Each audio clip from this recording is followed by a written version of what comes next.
Hai guys, ada nggak sih dari kalian yang kalau lagi asik scroll TikTok, scroll Reels Instagram, tiba-tiba udah lewat 1 jam, 2 jam, atau lebih, atau bahkan sampai lupa waktu? Karena jujur itu relate di aku. Tapi menurut aku kalau udah sampai lupa waktu, itu udah masuk ke dampak negatif dari sosial media.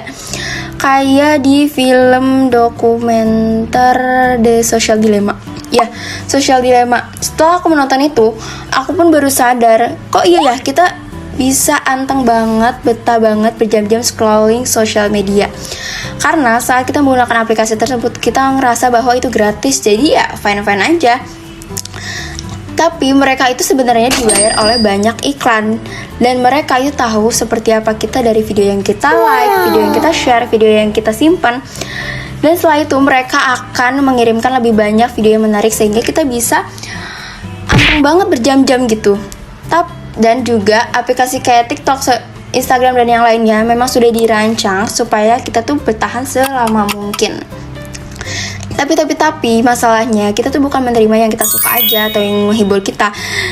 Justru kadang berbanding terbalik kita mendapatkan dampak negatifnya, yaitu ya tadi kita jadi lupa waktu, terus jadi gampang insecure, atau bahkan ada yang sampai depresi. Nah kalau kayak gini kan pasti butuh solusi ya. Jadi kayak jangan ngomong doang, butuh solusi. Aku akan kasih 2 tips yang menurut aku cukup efektif di diri aku.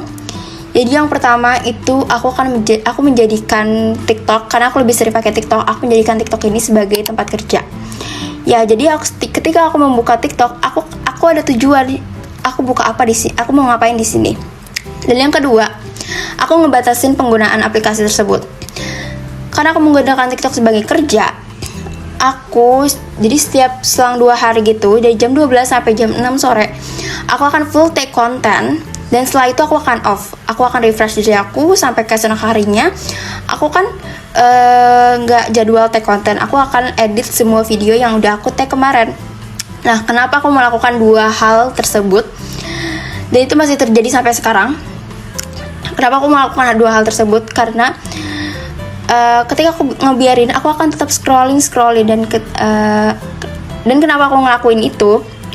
Aku ngerasa lebih percaya diri dan aku lebih tenang karena aku melakukan hal yang produktif dan hal yang benar gitu.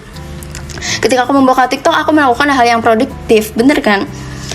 So, buat kalian yang masih terjebak di situasi seperti ini, kalian bisa banget ikutin 2 tips dari aku, karena itu cukup works di aku. Karena penting banget untuk kita untuk bertanggung jawab kepada diri kita, apalagi di era yang serba digital ini. Kita harus lebih bijak menggunakan sosial media. Karena ya hati-hati aja lah pokoknya. Oke, segitu aja. Bye-bye.